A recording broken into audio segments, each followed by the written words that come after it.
Wala na. Wala dito na. Ha? Ito na naman sisil.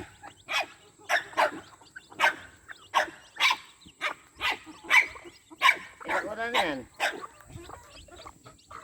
Kaya na yan ang ano. Daming siso.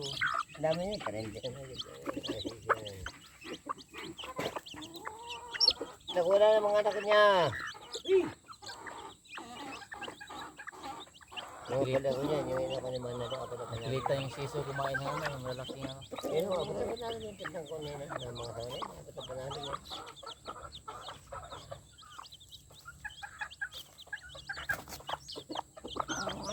Ano mo? Pagkain niya o. Ba't ako wala yan? Sa yan, ano pa wala?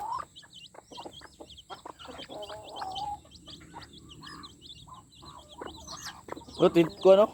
Tinuka. Yan yung isilabong yung Hindi ata yan sa kanya. ha? Hindi ata yan sa kanya. Tinuka oh. Yun, sumabit.